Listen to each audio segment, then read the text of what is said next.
Thank you, Antoine and Rohit. And now it's time for our Saudi Arabia panel. And for this, I'd like to invite to stage Sarah Al-Jaid, Walid Al-Murshid, and Marcus Thomas. Please.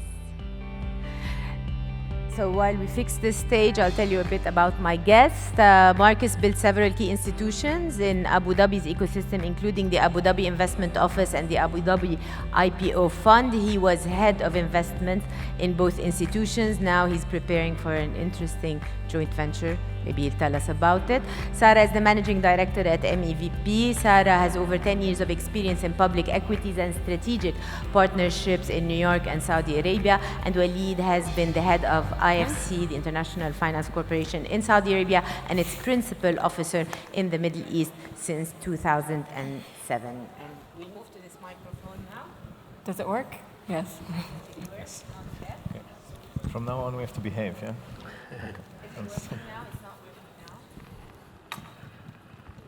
Test? Yes. And my first question is for you, Sarah. So basically, we know that creating an ecosystem does not happen overnight, but this short journey in Saudi Arabia has been quite remarkable. Tell us how Saudi has done so much in so little time. Sure. Assalamu alaikum jami'an. Thank you for coming. So I think when you think of Saudi, it's a relatively large emerging market that has a young population that's tech savvy and tech hungry. Now, this is within the, if you couple that with the backdrop of Vision 2030 and everything and the plethora of things that came out with the vision, one of them was a huge focus on SMEs, where the contribution to GDP needed to increase dramatically. And so you've seen many different organizations that are supported by the government, funds, incubators. You have the likes of Aramco, NEOM, KAUST, that are creating cross-industry partnerships and incubation centers to really harvest and try to create that tech hub in Saudi. Walid, if we speak about this bottom-down approach in Saudi Arabia, to what extent do you think that these semi-governmental entities have really been able to put their finger on the pulse? Assalamu alaikum jami'an. I just want to start by saying last year was great years for Saudi Arabia. It reached the highest growth in the world, 8.7, and this year we're expecting also to be one of the fastest growth economy. Just what you mentioned, we are going through a very serious reform in Saudi. This will make venture capital, digital economy much easier. We have improved for bankruptcy law, credit for SMEs, licensing, investment, standard. One of most important is e-visa system. Saudi used to get a visa, it takes forever. Now it is one of the fastest. It's few minutes, you get the visa. As you mentioned, there is a lot of support. We have King Abdullah Medical Center, his contribute to digital, supporting health tech.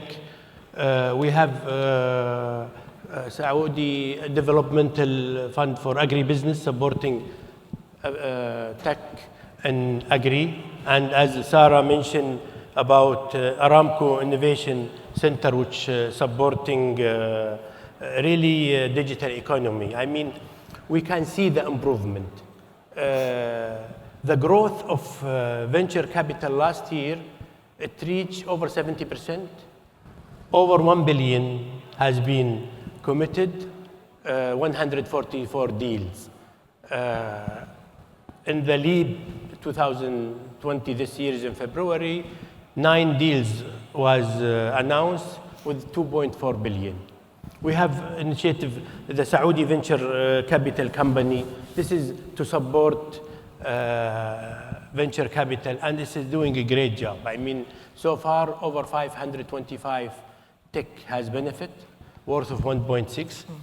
And they were focusing on fintech, agri-tech, health tech, and their capital almost invested. Now they are looking to increase their capital and to support new ideas like e-sport and games.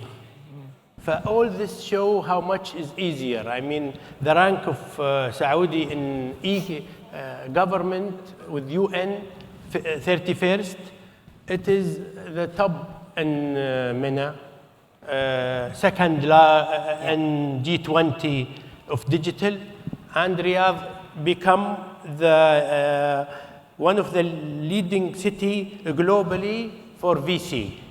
I just want to say something about challenging. We still have challenging. And the most challenging that we have is a recent study last year showed that we need better managerial and technical talent and more of government regulation. We will come back to talent. Marcus, let me ask you here, how do you make a country investable in tech, in the tech space? Do you go and look for weaknesses, for loopholes, for gaps, or is it more complicated than targeted intervention of the sort? So it is a lot of the things that Walid already mentioned are critical in building that ecosystem. Ecosystem means it's not, as you say, just targeted interventions. You have to look holistically at the combination of regulatory effort, of providing capital, of inviting in talent, inviting in large-scale asset owners, large-scale businesses that work in conjunction with, call them sector anchors or something else, with new and emerging technologies and new emerging companies. So closing the support system along the life cycle from very early stage to public market exits is important. Otherwise, there's a gap in the value creation for the young people that put their lives and their careers into companies, for early stage investors that get stuck somewhere along the funding life cycle.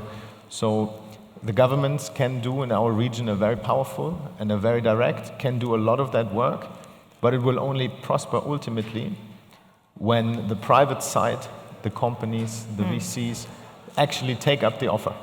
So MEVP is probably one of the leaders in doing that. I had the pleasure of building some of these systems here at the Abu Dhabi Investment Office and at the IPO fund later in the region, and MEVP was always there with their portfolio companies wanting to have the dialogue through us, with the regulators, receive funding from us, be integrated into that ecosystem build, and seems to be going quite well. So it's both sides. The governments can do a lot of work, but if the private side doesn't take it up, then it doesn't go forward.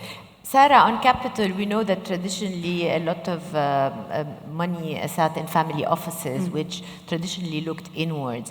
We heard from the Minister of Economy in the UAE about UAE's efforts to bring family offices into that space. What's happening on that front in Saudi Arabia?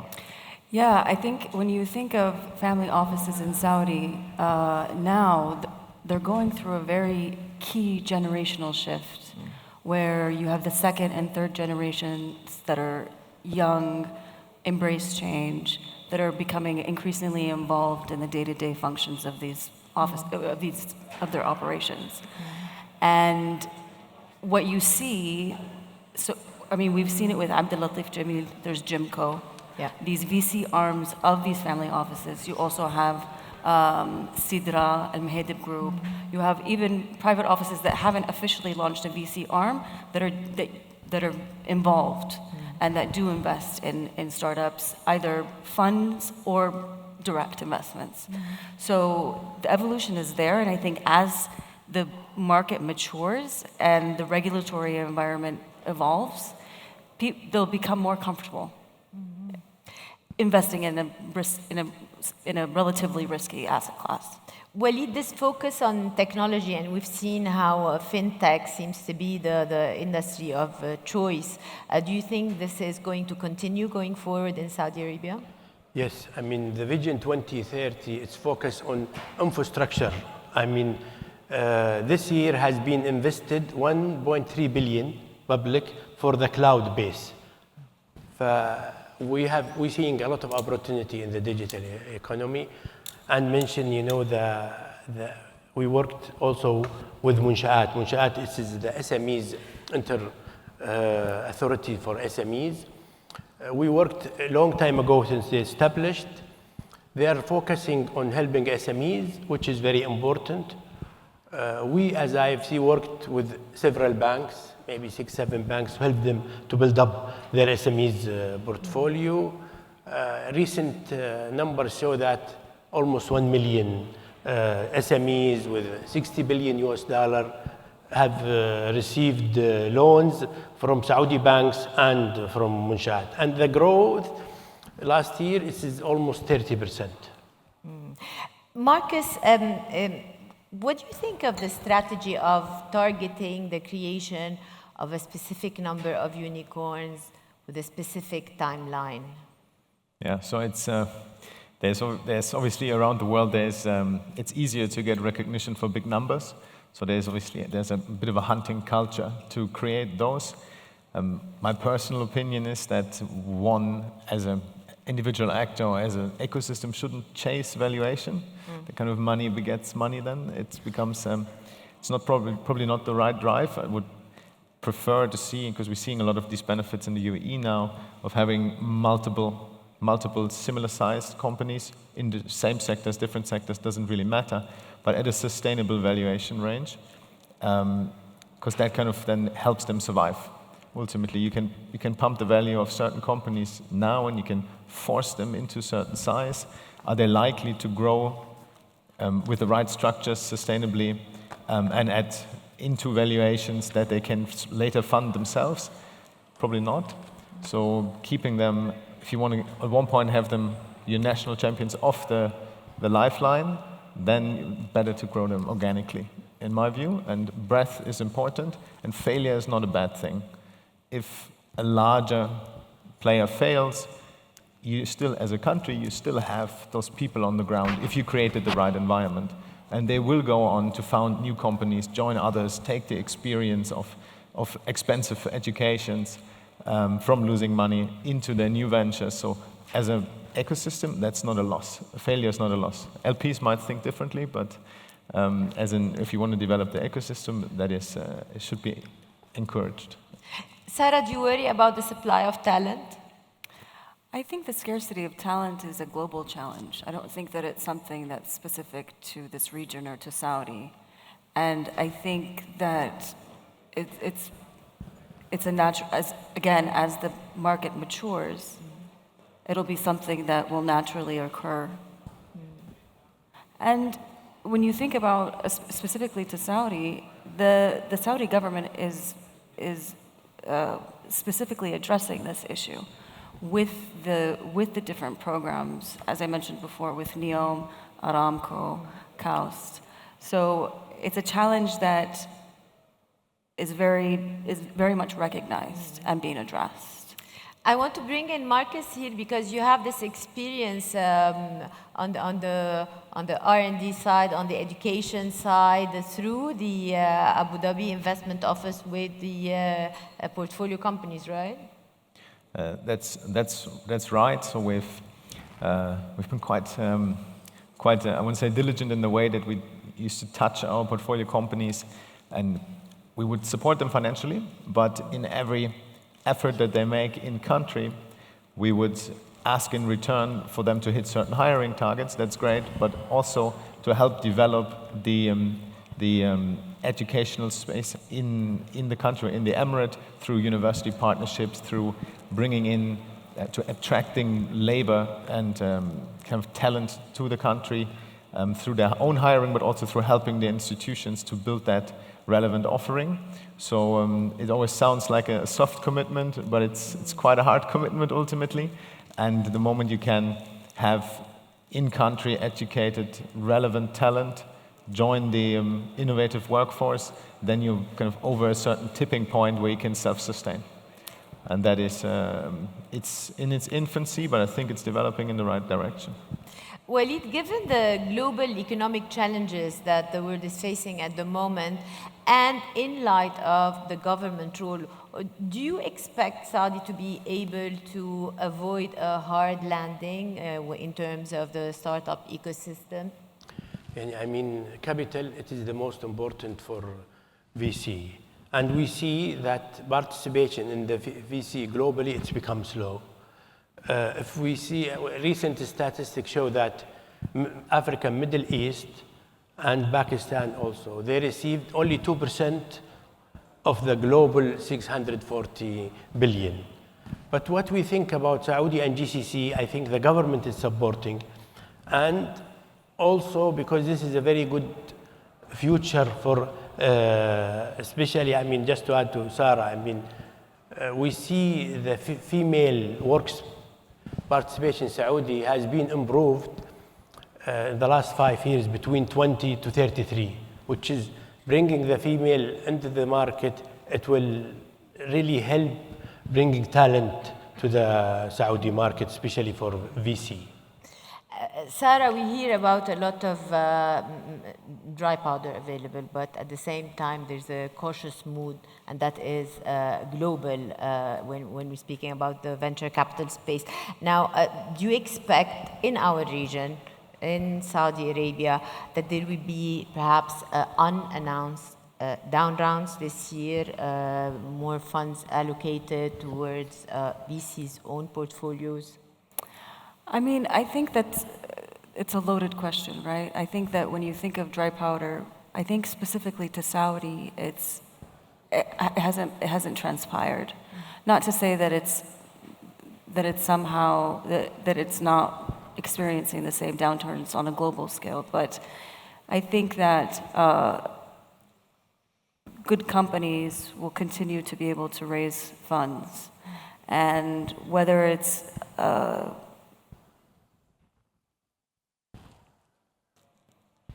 good companies will be able to continue to raise funds. I think we heard Philip say that talk about this sweet spot of $1 to $5 million.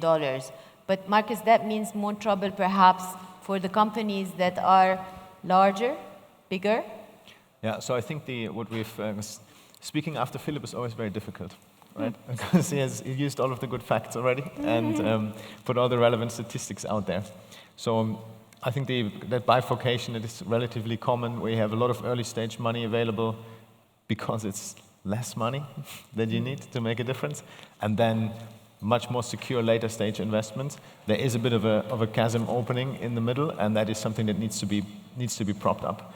But through can be government, can be international investors coming in with a clear strategy saying, we see a money supply gap here. Why don't we go in there? We'll have valuation expectations then, because we're one of the few funders in town, but that is a relevant strategy to fill, and it's not aggressive to founders. But I do agree, good companies will continue to raise funding. Valuation is a relative outcome of pricing expectation. Ultimately, what matters is how much primary capital comes into the firm to pay salaries. So if there's a down round, okay, it stings a bit, but if the company has a relevant strategy and a monetization model, it will succeed. So that should be the focus. Walid, what would the IFC, what kind of role would the IFC play at this difficult time? You were preparing a new GCC strategy. Can you tell us a bit about it? I mean, we will focus more on digitals. In this region, I mean, recently we invested like 100 million for VC dollars. And we have the platform of 255 million just recently. And we have this windshield initiatives, Arabian. This was focusing in leading female building capacity and training. So far, we have helped 50 female and 20 funds. And for the next one, we are planning to do it for 120 female, and this is over 15 countries. IFC will continue to support. They are pioneer in venture capital and private equity. So far, we had committed 6 billion globally. 1.7 billion for VC, and over 1,000 has benefit of the IFC commitment. Sarah, how much do Saudi startups have other markets on their minds right now? What I've seen is that Saudi startups are it's very Saudi-centric. The expansion models are not similar to the rest of the GCC. It seems that Egypt-based, Jordan-based, even UAE-based, when they think of expansion, Saudi is always a major target, where it's not typically the case that I've seen within the startup universe. I think eventually the model should be there, but. Marcus, let me take the question in the other direction. Is it okay for a UAE company right now not to have a Saudi plan? So it's a very interesting question. I remember speaking to someone who looks after the investment strategy for a very large UAE-based tech investment group, I want to say. And he said to me that out of 10 founders that came to pitch his company, their companies to him over the last 12 months, all of them went and pitched the Saudi strategy, not the UAE strategy. Which is why? Because obviously it's, pick a number, 8 times, 10 times bigger. And for smart investors, for smart money, that is not a problem. You have to have an answer to, in any case, to both markets, the UAE and Saudi. What I would say from experience and companies that we've seen is that there is the right time to enter a large, complex market like Saudi, or reverse the UAE. If you're already strong in Saudi, you want to come here. There's a right time to do that, and it is one when you are well resourced, when you have the capacity to actually handle this strategic step. It's not just, because it's very shiny, right? Everybody wants to go after it, but you have to be ready. You have to navigate the regulatory framework. You have to find the right partners. You have to have capacity to sit it out. Yeah, the sales cycle in the beginning is going to be really long. I think that's often underestimated. So, but when you speak to smart money investors, they will tell you very quickly whether they think that you are fully resourced to make that strategic step. So just having the plan is, you have to have a plan, but the plan can be, when we're ready, we're going to go. Do you think Saudi startups would be making a strategic mistakes if they don't have an answer to the UAE question? When they have their market position established in Saudi, I think it would be a mistake not to look across the border, because it's a very attractive market around here, right? That is, from a consumer, the structure of the consumer environment is very different still. They will probably equate even more over time, but so not every business model works here, but there is with the expat migration going, frankly, direction Saudi to a certain extent, there will be a lot of transition to be done there. So it would just be a waste not to have a pan-regional strategy, particularly when you get to scale. So we have seen in the public market what works extremely well when you think exit, IPO exit, or large trade sale, is the stability from a pan-regional strategy. Then you can, because it's possible still, given the market sizes, to build some sort of dominance across the market, and very few, even international competitors, Europe, US, Asia, have a fully thought out, implemented Middle Eastern strategy. So having a pan-regional home market, core market, sets you up very nicely for portfolio integration into listed portfolios or as an acquisition target. So long term, when you have the muscle, then it makes a lot of sense. Walid, with lower valuations at the moment, you think this year is going to be a good year for mergers and acquisitions? I think evaluation is high, but with what is going on globally, with also a shortage of liquidity worldwide and interest rate and inflation, there will be opportunity for VC with a lower evaluation. What do you think, Sarah, on that? I think that as far as mergers, with the high interest rate environment, coupled with where valuations are they're relatively low considering the past few years. So it could, yes, why not? Why not? Marcus? In general, I think in the I want to say tech company, growth company stage, there should be, call it consolidation, call it building of platforms, probably ultimately the same. I think it's a very good idea. You can, if you're in similar parts of the life cycle, you can probably use your mutual currencies to come to an agreement without anyone having to deplete their cash balance or trying to lever in a market that is not sustainable for that. So I think it's a very good tool for growth companies, particularly for market entry, to use your own valuation fat that's built in as a currency. I think there should be more of that, and scale is the best defense. And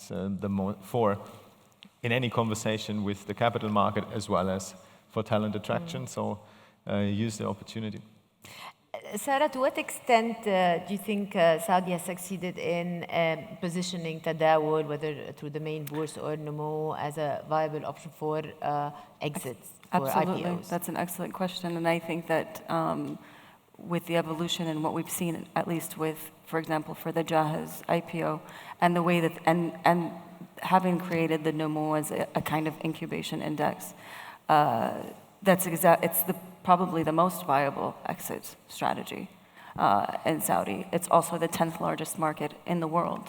So the liquidity is there, the appetite is there. I think it's an excellent prospect. Let me go back to capital and funding. What are potential LPs telling you when you're fundraising? I think that, it depends on the LP. If they're in traditional asset classes where, the markets and again where interest rates are, and the fact that valuations in VC or in startups has come down, there is appetite. It's not an easy funding environment, obviously, but. Marcus, do you think LPs going forward will be requiring a more sophisticated investment approach? I think as every industry professionalizes, and this, even VC itself is still probably at scale is probably still a relatively young industry, and yes, absolutely, and it also makes no sense to run unstructured processes. So for GPs. I always think that GPs should be run like companies as well, because ultimately there's people involved and they have their own families and their own fortunes on the line. So professionalizing the GP makes a lot of sense and is a good calling card with the LPs, and they will ultimately want to see replicatable process, no single star manager risk, and a properly developed sourcing strategy and dependable diligence processes. There is, obviously, in the early stage part, there is part of an art to it. It's not pure science, and it probably goes through all funding life cycles. But yes, the faster you can institutionalize comes at a cost. You have a better pitch to LPs, I would say. I'd like to open the floor for questions because we promised the audience a chance to ask questions. Any questions? Please. Thank you for joining our panel. It's also very important to talk about the demand side of the equation. What we've seen, and Sarah can add on that, in our portfolio companies entering Saudi, they've achieved the same level of revenues in probably a third or half of the time in other markets. Saudi Arabia is probably one of the very large economies that's almost moving to become cashless, one of the fastest. We've been very, very surprised by the adoption of technology in Saudi across the board, delivery, payment, etc. Maybe you can comment about some of the things that are evolving in Saudi and what the government can do. And also we would like to also engage the businesses, right? Initially you start selling to consumers and then businesses get engaged. We at MEP are extremely bullish on Saudi, and some of our companies have grown the fastest in Saudi. Thank you. I mean, if you see Saudi now, it's different than Saudi 5 years ago. And you cannot... 10 minutes ago. you cannot know about it until you go and see it. It's a huge difference.